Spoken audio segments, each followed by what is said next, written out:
So, Hare Krishna. So, today we are starting chapter 4 Transcendental Knowledge. Okay. So, before we start the class, let us take the blessings of the beautiful deities of ISKCON Mangaluru, Sri Sri Radha Govindji. Sri Sri Radha Govindji ki Jai.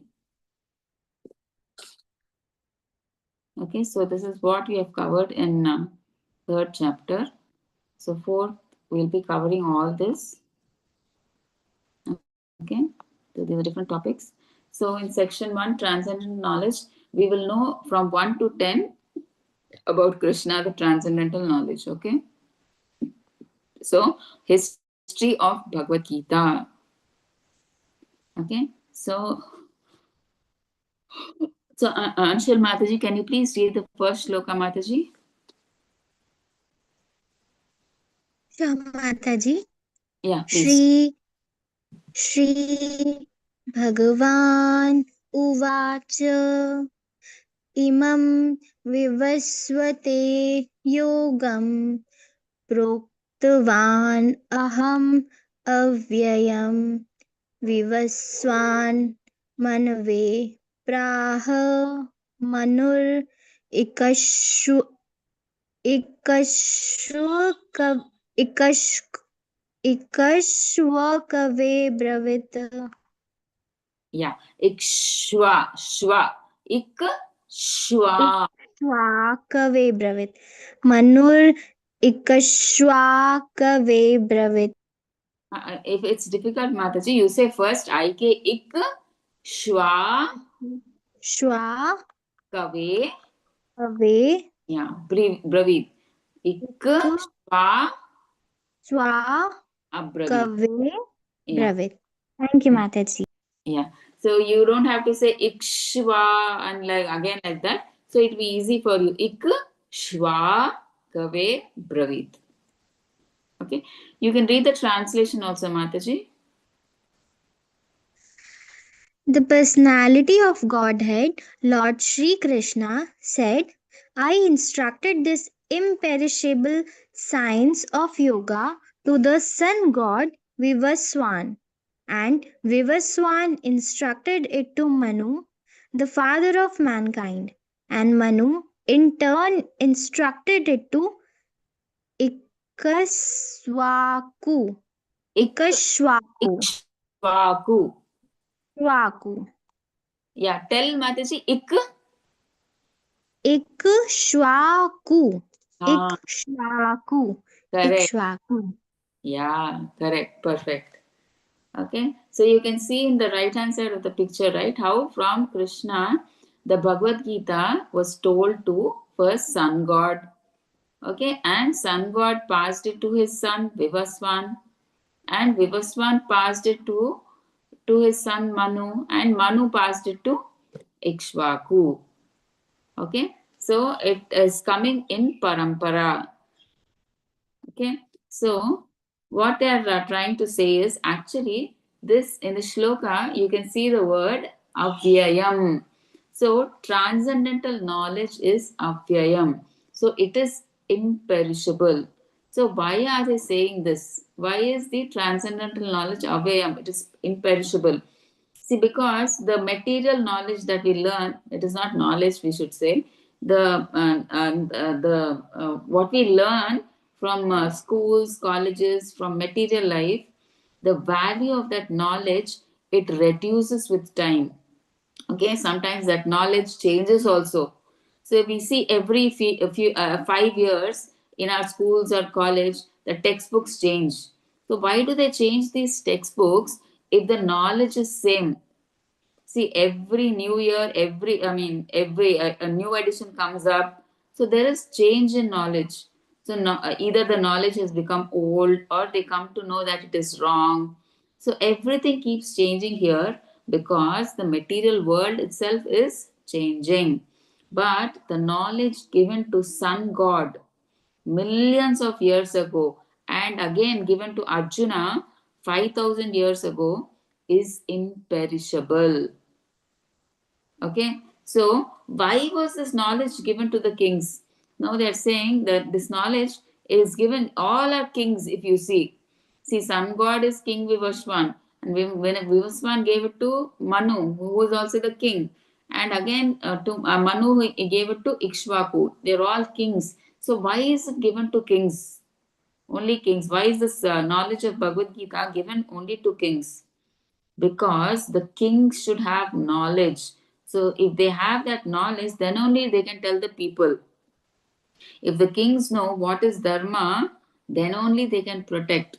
So all these are given in the Bhagavad Gita. So that's why the kings are the main persons. Like if they know, they have the knowledge of the Bhagavad Gita, they can implement and they can ask the people also to follow.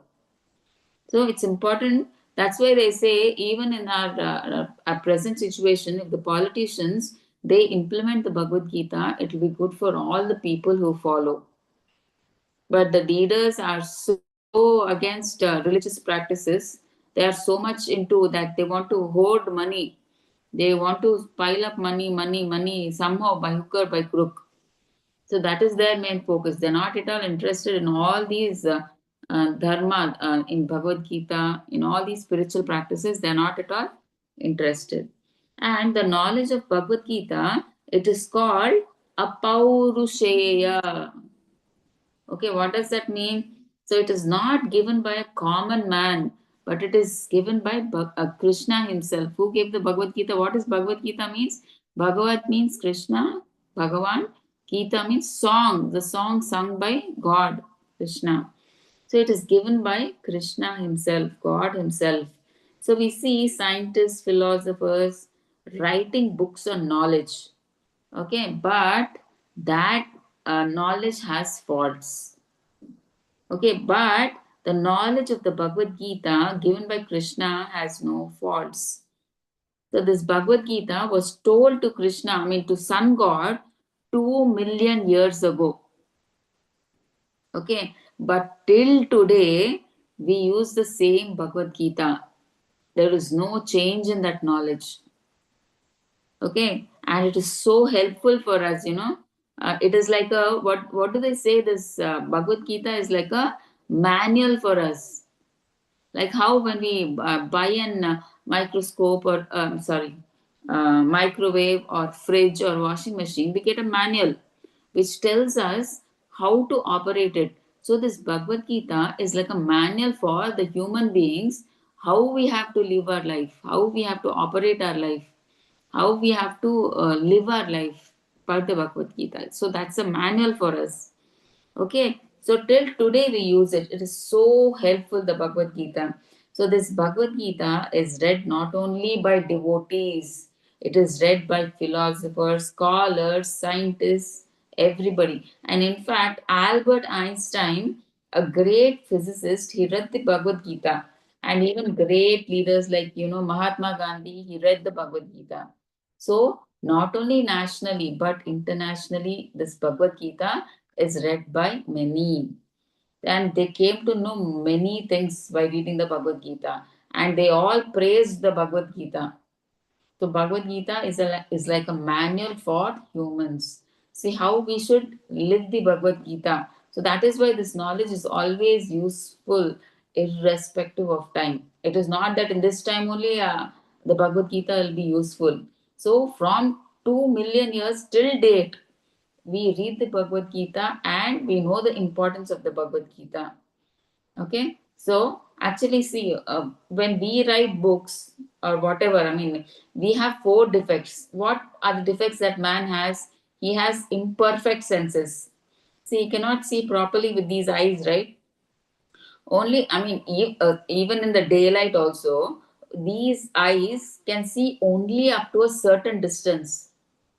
Beyond a certain distance, for example, if you're sitting in a closed room, you close the door, you can't even see what is outside in your house beyond the room, right? And forget about night. When it is night, when it is dark, you can't see anything at all. Even if you're sitting in that room also, you can't see the room also, it is so dark. So we have imperfect senses, and we have a tendency to cheat. No need to explain, so many cheatings we see. Okay, and three, illusion. Obviously, we are in illusion, right? We are what illusion? We are the biggest illusion. We think that we are this body and not the soul. That is the biggest illusion we are in. We think that we are the masters, we are the enjoyers, we are this body. So everything is material world is for my enjoyment. So that is the biggest illusion we are in. Okay, that is why we get attached to this material world, and we develop many desires. So because to fulfill those desires, again we have to be born in this material world. So we are roaming in this cycle of birth and death because of attachment and because of all these material desires. So we have to come out of this illusion. We have to know that we are the soul, and we have to understand what we are, the servant of Krishna, right? And not the master. So we have to understand that when we come out of that illusion, uh, we are under that illusion. So that is the third imperfection, that defect that we have. Fourth is obviously we commit mistakes, right? We can't say that there is no human being who does not perform any mistake. Everybody commits mistakes. Okay, they say na to err is human, but God does not have any defects because his senses are not material, they are spiritual.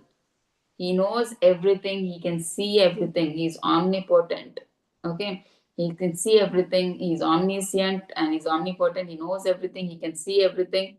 So that is why he can give this true knowledge. So we have to take the Bhagavad Gita as it is told by Krishna, and we should not read Bhagavad Gita which is written by non devotees. Okay, non devotees, they give their opinion. In that, the opinion of Krishna is not there.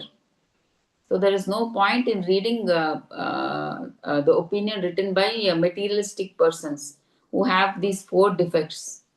So we have to read the Bhagavad Gita said exactly exactly by Krishna. So that's what they are saying. So that kind of Bhagavad Gita, 2 million years ago, it was told by Krishna to sun god Vivaswan. And from Vivaswan, it was told to his son, the Manu. So Manu is the father of mankind. Okay. And who did Manu tell it to? Manu told it to his son, King Ikshvaku. Okay. So, importance of parampara. So, transcendental knowledge about Krishna should be received by disciplic succession. See, it should come in parampara. Say now suddenly one fine day, one fake guru comes up and says this is the correct Bhagavad Gita. We should question him first. Is it come from Guru Parampara? Who is your guru? You should ask. And who is his guru? And who is his guru? You have to ask him question before you read a Bhagavad Gita. Is it coming from that parampara? Is that good disciplic succession there? That Guru Sishya parampara is there or not? So first we have to ask that. Next, this reveals the truth about Krishna's form, his birth and his activities. See, when you come in that disciplic succession, it will be directly as Krishna told, like how Krishna told Brahma, Brahma told Narada, Narada told Vedavyasa, and so on till our very own Prabhupada. So they try to do preach as it is. They don't give their own additions, or they don't subtract something. So they give whatever is told by Krishna, the same thing is being given by that guru to his disciple, and that disciple, when he becomes guru, he gives it to his disciple. The same thing is transferred. Okay, so when it is transferred as it is, the details, the truth about Krishna's form, his birth, and his activities are given as it is. Okay, because some people, they come in Bhagavad Gita, they talk about Krishna not as God. They talk him as a normal man, or like a king or a politician, like that, or a person with some extraordinary qualities, like that, but they don't take him as God. So when you read the Bhagavad Gita, which is as it is, you know the truth that about Krishna's form, that he's God. Okay, about his birth, his activities. Knowing these truths, one who takes shelter of Krishna becomes purified and attains Krishna. See, if you know the truths as it is, you take, and then you understand that Krishna is the cause of all causes. He is the shelter for us, and then we surrender to him because he is giving us everything. We can't live independently without him. So everything is being given to us by him. So we take shelter of Krishna, and therefore we practice devotional service and we get purified, and finally we go back to Krishna. Okay, Bhagavad Gita was delivered by the Lord to the royal order of all planets, beginning from the sun planet. So it started with sun planet. So Krishna gave it to first Vivaswan, the sun god. Sun is the king of all planets. The kings of all planets needed to understand Bhagavad Gita. Why only to the kings the Bhagavad Gita is given? We already understood, right? To rule the citizens and protect them from material bondage to lust. See, they are all these people, in the material world, they are lusty. They want to enjoy by themselves. They are looking for their own sense gratification. So they're lusty. They have all these material desires. I only want to enjoy my family, my society, my nation. So everything is, they think, my, see, my property, my money, all the things in this world are for my enjoyment. So they are lusty. So to change them from lusty, from lust to love, they need Bhagavad Gita. So we must transfer that from sense gratification to the sense gratification of Krishna. So now we are enjoying our senses, but that sense, our senses should be used to satisfy Krishna, not ourselves. Then we slowly start developing love for Krishna. The message that human life is meant for cultivation of spiritual knowledge should be conveyed to the citizens through education, culture, and devotion. See, that's what nowadays, if the politicians are spiritual, obviously they would implement some laws such that the spiritual education is important in all the schools or colleges or universities, so that we understand we are not bodies, we are souls, and then we can cultivate this what is needed for the development of soul. But nowadays politicians are on the bodily platform. They think they are this body, and they do all things that are needed for this body. They want comforts, they want money, property, name, fame, so like that. Okay, so that's why this message of Bhagavad Gita, that's why, in ISKCON you see all the devotees, especially now in December, they do the book marathon, Bhagavad Gita book marathon distribution goes, where they give the Bhagavad Gitas for a very, very less price in December. December, actually, the advent of Bhagavad Gita happened. So this is the month in December when Krishna spoke the Bhagavad Gita to Arjuna. So that's why the devotees, they try to give the Bhagavad Gita and all books like Srimad Bhagavatam, or many small books, all for a very low price. Okay, I'd say I think they actually, it is like 350. I think they give it for 250 or something, or 200. I'm not sure exactly of the price.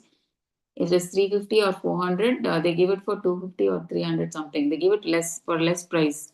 So it's a good opportunity if any of you don't have to buy the Bhagavad Gita during the book distribution during December month.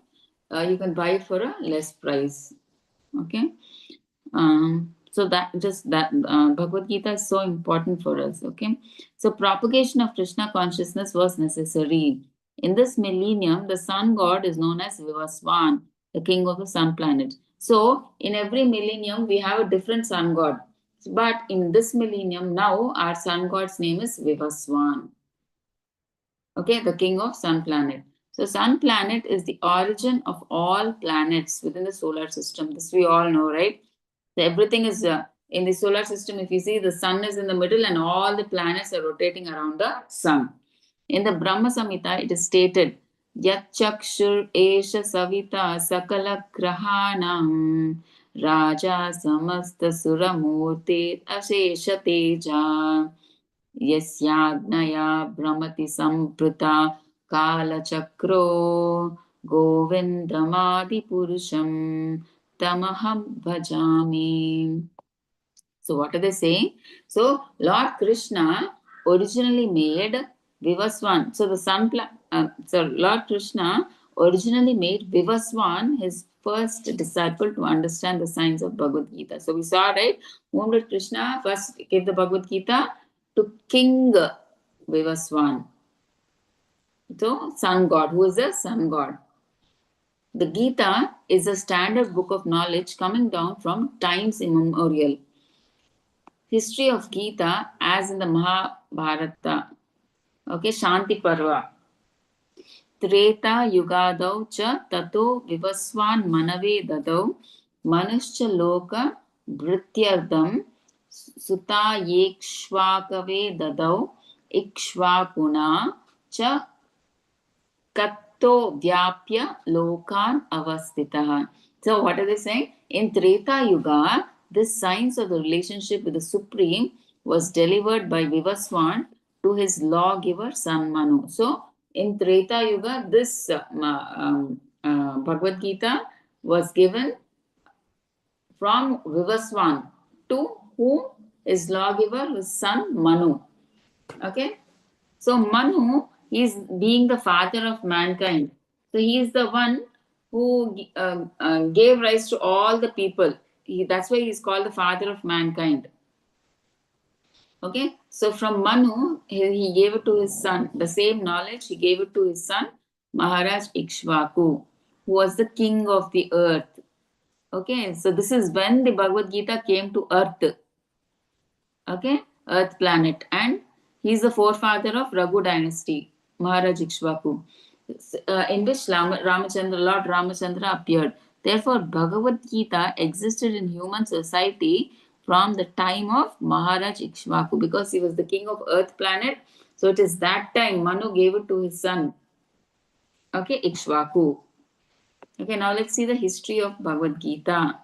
So Jaya Mataji, could you please read the second shloka, Mataji? Hare Krishna. Yes, Mataji. Yeah, please, Mataji.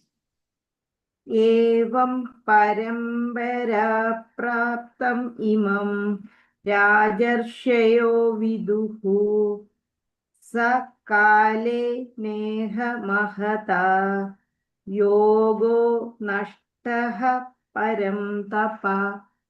Hari Bol, wonderful. Please read the translation also, Mataji. Sure. The supreme science was thus received through the chain of disciple succession, and the saintly kings understood it in that way. But in course of time, the succession was broken, and therefore the science as it is appears to be lost. Okay. Thank you, Mataji. Okay, so now they are saying in the shloka, Raja Rishi. So Raja Rishi means what? One who has saintly qualities. So those times, kings, they were called Raja Rishi. They were just not kings. Generally, king means what comes to our mind? One who enjoys lavishly. He has so much money. He's always enjoying the arts, dances. He's always like in more of Rajoguna, right? So, but no, those times kings were Raja Rishi. They were filled with saintly qualities. Kings were saintly. They knew about God. Okay, they knew about Dharma. So they led their life in a dharmic way.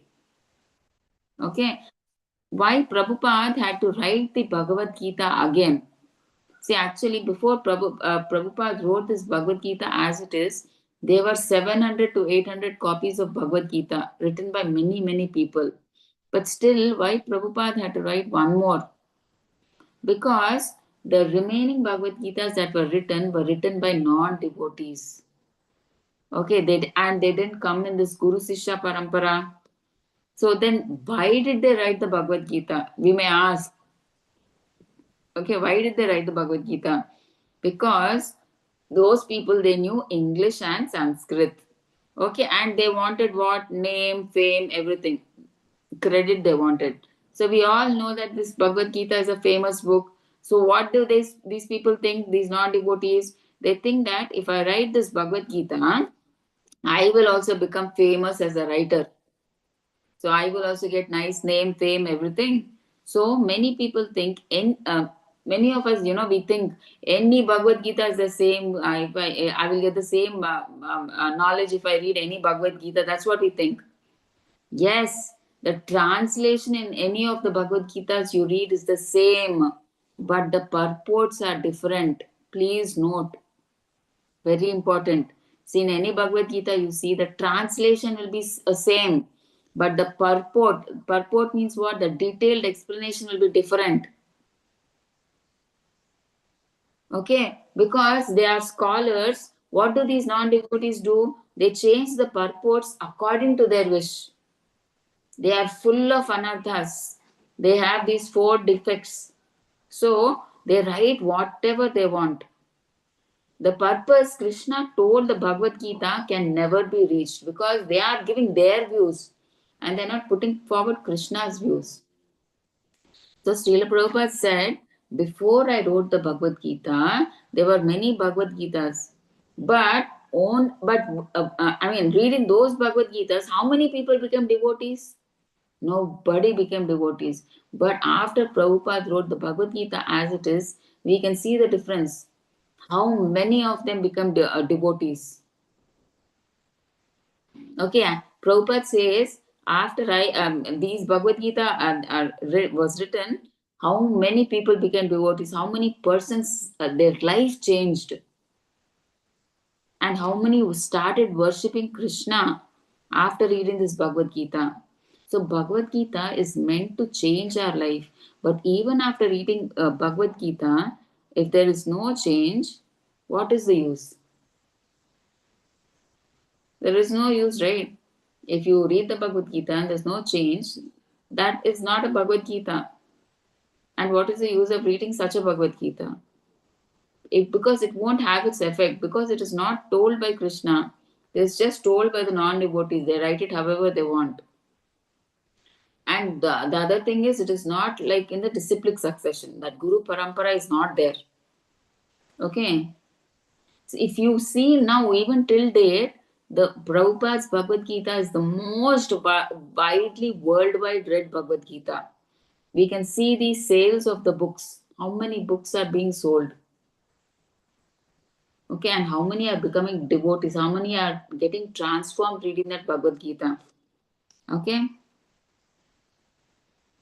The only thing is, it has come in parampara, and the instructions given in the Bhagavad Gita are as per the instructions given by Krishna. There are no additions or negations, modifications. So its purity remains. So that is why it has changed the lives of many people, and many people have become devotees.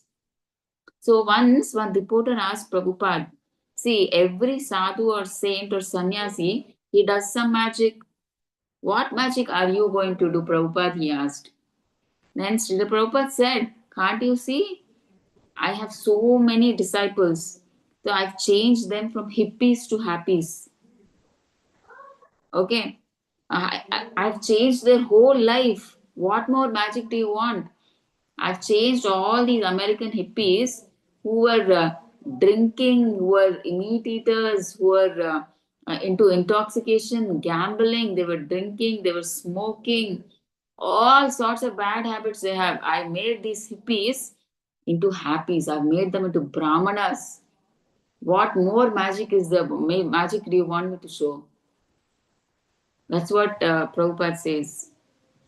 How difficult is it for one person, for us, to change one bad quality? Like, for the example, if you want to change a person from meat eating to not eating meat, how difficult it is. If he tells one devotee not to eat meat, will they immediately stop?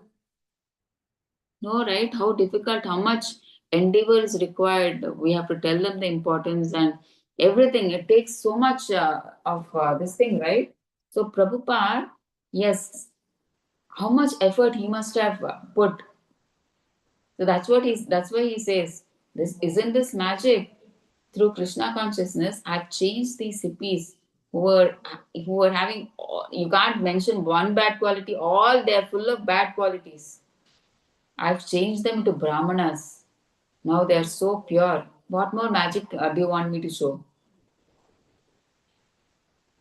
Okay.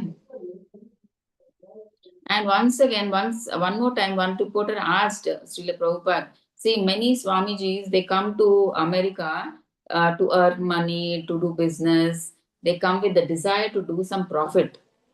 Okay, so with what desire did you come to America? Why did you come here? So Srila Prabhupada, he said, your Britishers, when they were ruling India, they stole our wealth, gold, diamonds, everything. But they forgot the true wealth. Okay, I came here to give that true wealth, which they forgot. And that Prabhupada says is that they forgot the Bhagavad Gita. So I came to give that. I don't want anything. I only came to give. So that is the greatness of Bhagavad Gita. That is the true wealth. Okay. See, at the present moment, we have just passed through 5,000 years of a Kali Yuga. So Kali Yuga lifespan is 4,32,000 years, out of which only now 5,000 years have passed. Okay. Before Kali Yuga, it was the Dwapar Yuga. So it was 8,64,000 years. So twice of Kali Yuga. And Treta Yuga is thrice. So 12,96,000, like that. And thus, some 25,97,200 years ago, so it means 2 million years ago, approximately, Manu spoke the Bhagavad Gita to his disciple. 25,97,200 years ago, Manu spoke the Bhagavad Gita to his son and disciple, Maharaj Ikshvaku, the king of this planet Earth. Okay. So all these are numerals that is given. So this Bhagavad Gita has been extant in human society for 2 million years. Okay, so 2 million years ago, Krishna told the Bhagavad Gita to sun god Vivaswan. And somehow that chain got broken. That's why again 5,000 years ago, to again build that chain, now Krishna told Arjuna the same Bhagavad Gita which was told to sun god 2 million years ago. So 5,000 years ago, the same Bhagavad Gita he told Arjuna. So it was spoken to the sun god Vivaswan because he is also a Kshatriya and is the father of all Kshatriyas who are descendants of the sun god or the Surya Vamsha Kshatriyas. Bhagavad Gita, like the Vedas, spoken by the Lord, is Apaursheya, superhuman. Okay, so the Bhagavad Gita is not written by some normal person, it is written by Krishna himself. Okay, and now here you can see there are 4 paramparas by which we can reach Krishna. Okay, so the 4 sampradayas are Brahma Sampradaya, Lakshmi, Sri Sampradaya, Rudra Sampradaya, and the Kumar Sampradaya. Okay, so all these 4 personalities are great devotees of Lord Krishna. Okay, we can say proudly that we belong to the Brahma Madhva Gaudiya Sampradaya. So we come under Brahma Madhva Gaudiya Sampradaya. Okay, so Lord Brahma is represented by Madhvacharya and Sri Sampradaya is represented by Ramanujacharya and Rudra Sampradaya is represented by Vishnu Swami and the Kumara Sampradaya is represented by Nimbarkacharya. Okay, so these are the prominent sampradayas through which we can progress in our spiritual path. Any one of these paths, if we select, and we can go back to Godhead.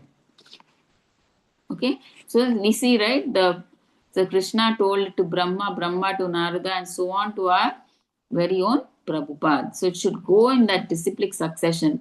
The 4 main sampradayas, chains of disciplic succession, discipline, all this, it is coming in disciplic succession. That's what they're saying through different sampradayas. Okay, so significance of parampara also we saw, right? Everything happens through the parampara. Whatever knowledge we get, it should come from that disciplic succession, from guru to disciple, like that. Okay, and this is one life of Brahma is like 311 trillion years. It's like our 100 years, or is equal to Brahma's 311 trillion years. Okay, it is equal to in our years. Okay. And life of Manu is Gita was spoken 120 million years ago to Vivaswan. And when did it come on earth? It came 2 million years ago. Okay. And you can see here 1 day of Brahma. See, 1 second of Brahma in our years is 1 lakh years. Okay. So, how long Brahma's life is, we can imagine with this, right? So, third sloka, Anshul Mataji, could you please try Mataji reading it? Sure, Mataji. स एवायं मया ते अद्य योगः प्रोक्तः पुरातनः भक्तोऽसि मे सखा चेति रहस्यं ये तद् उत्तमम्. Hari Bol. Very nice, Mataji. Please read the translation also, Mataji. The very ancient science of the relationship with the Supreme is today told by me to you because you are my devotee as well as my friend, and therefore understand the transcendental mystery of this science. Thank you, Mataji. Thank you so much. So, what Krishna is telling Arjuna, what is the qualification for one to understand this Bhagavad Gita? Why is Krishna telling the Bhagavad Gita only to Arjuna? Why? Because Arjuna is a devotee and a friend. Okay? And only such people who are devotees can understand the Bhagavad Gita very well. Okay, so only devotees can understand this knowledge and not who do not accept Krishna as he is. Those who are envious of Krishna cannot understand the Bhagavad Gita, and those who are atheists cannot understand Bhagavad Gita. Okay, here Arjuna is accepting Krishna as the supreme personality of Godhead. So, this is the qualification that is required. Otherwise, you cannot understand this Bhagavad Gita. That is why Krishna chose Arjuna. That's why he wanted to tell the Bhagavad Gita to Arjuna only. Because Arjuna, he accepts Krishna as the Supreme Personality of Godhead, and also Arjuna is a devotee and a friend of Krishna. Okay. So Arjuna's doubt. Now the main question: how can Krishna be born as the son of Devaki? Be born as a son of Devaki, instruct Vivaswan, who is millions of years old. Okay, so now Arjuna gets confused. Oh, Krishna is telling that I told the Bhagavad Gita to sun god Vivaswan, who was born 2 million years ago. But here Arjuna is saying Krishna is just born.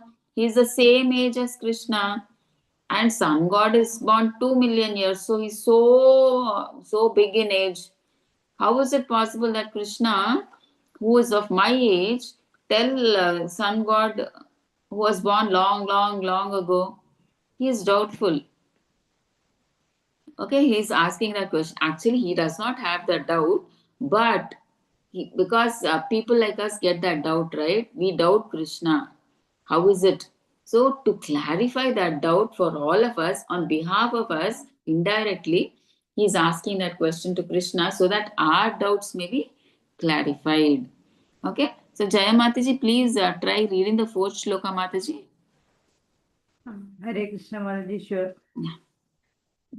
Arjuna Uvacha Aparam Pavato Janma Param Janma Vivaswatah Katham Etad Vijaniya Tvamadau Proktavan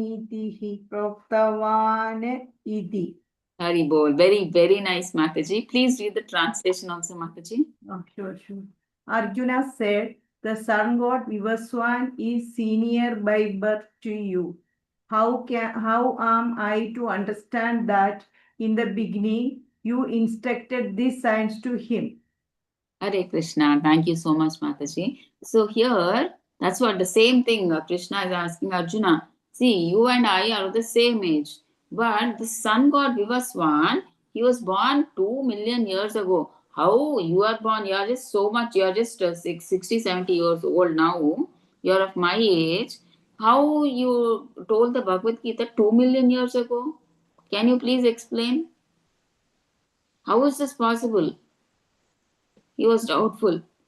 Okay, so why does Arjuna question about this doubt? See, that's why they say to defy demoniac and atheistic people who say that Krishna is ordinary. See, he wants to show, Arjuna wants to show that Krishna is God. Okay, he is there forever. He is not ordinary, because many people, when Krishna came to this material planet, they were thinking he's like ordinary, he's like a king or a politician, because they could see he was eating with the Pandavas, he's talking with the Pandavas, he's sleeping with the Pandavas, he's roaming with the Pandavas, just like a common man. So they didn't recognize him as God. They thought he's some other he's also some common man. He's ordinary person. Okay, to clear that doubt, now he wants Krishna to speak authoritatively. He wants to show, actually, Arjuna wants to show Krishna as God. Okay, so he's through this question, now Krishna answers Arjuna, telling how, what is the difference between him and God? I mean, me, Krishna. So he tells that difference. I am like this. That's why I remember everything. I know everything. So only reason why Arjuna asked this question is he knows that Krishna is God. But many people like us, we don't believe Krishna is God. We think he's ordinary person. So here he is asking Krishna, you please explain. Um, so because when Krishna tries to explain, he will give the authority. What, how, why did, how did this happen? So that everybody now will now come to know that Krishna is not an ordinary person. He is God, supreme personality of God himself. Let's see what Krishna answers in the next shloka. See, Arjuna is inquiring these for those who do not believe in the supreme personality of Godhead. Arjuna knew perfectly. See, he knew Krishna is the supreme personality of Godhead, the fountainhead of everything, and the last word in transcendence. So Krishna appeared as the son of Devaki and Vasudeva on this earth as Lord's benediction.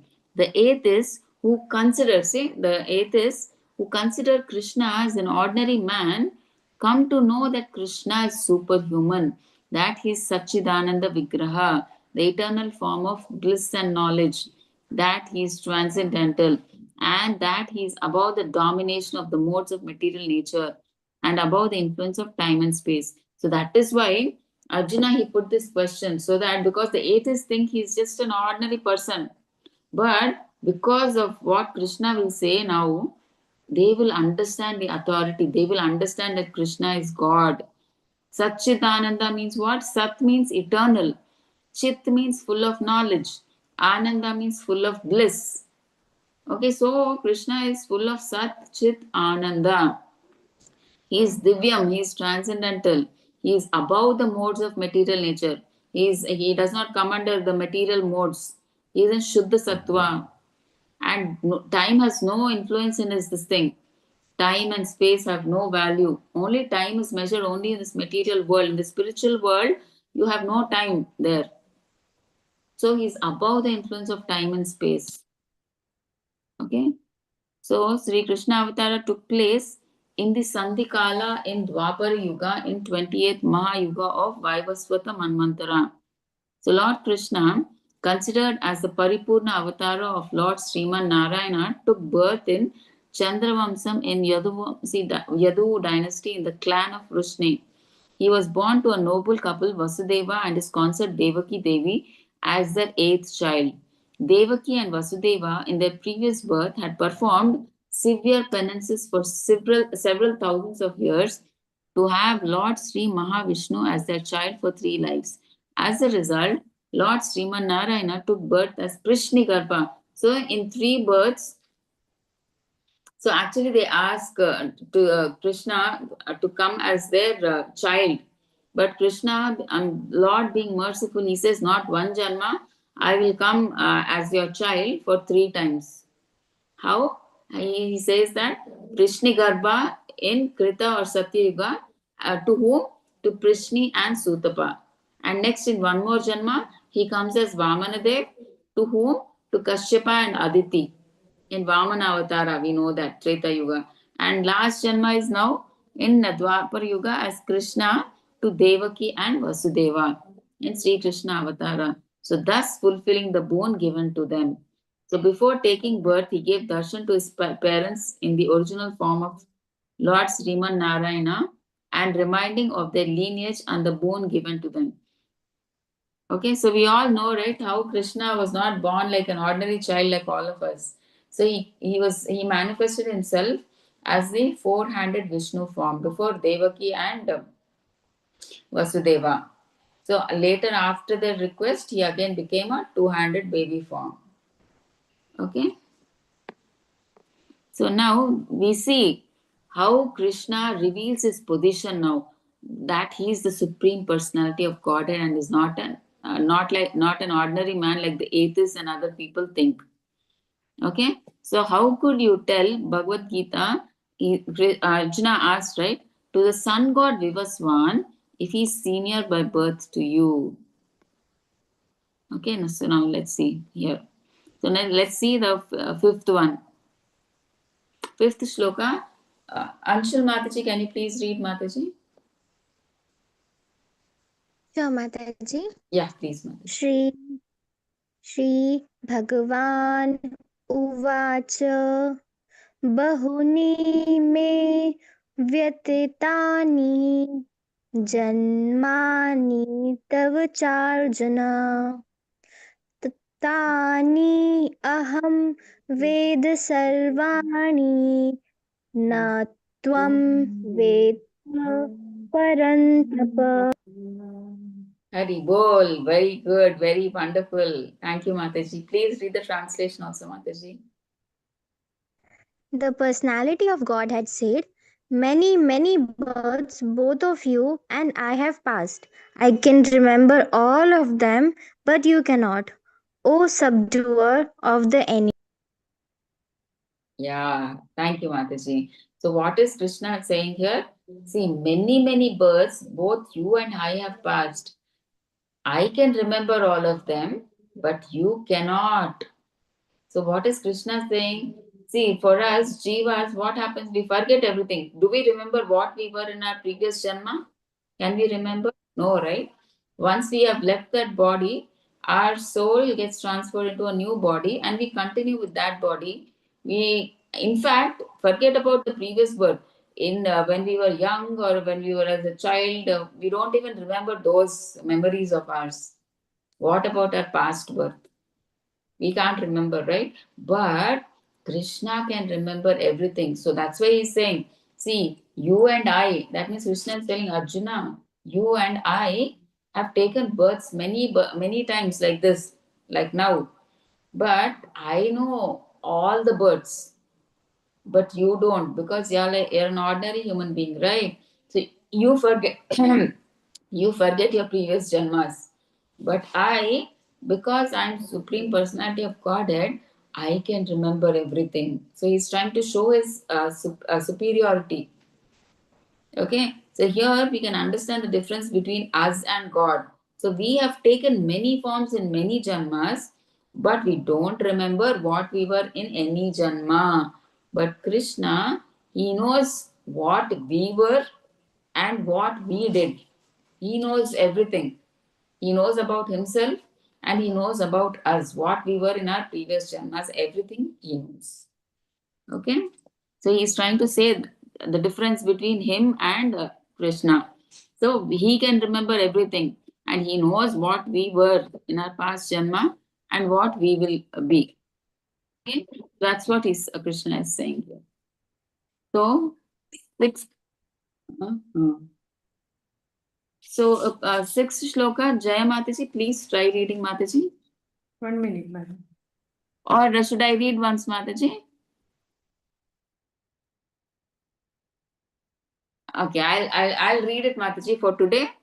Tomorrow we can continue with the shloka, okay? Ajopi san avyayatma bhutanam ishwaropi san prakritim swam adhisthaya sambhavamyatmamayaya. Okay. Although I am unborn and my transcendental body never deteriorates, and although I am the Lord of all living entities, I still appear in every millennium in my original transcendental form. Okay. So now Krishna is trying to show his superiority, authority, that he is God.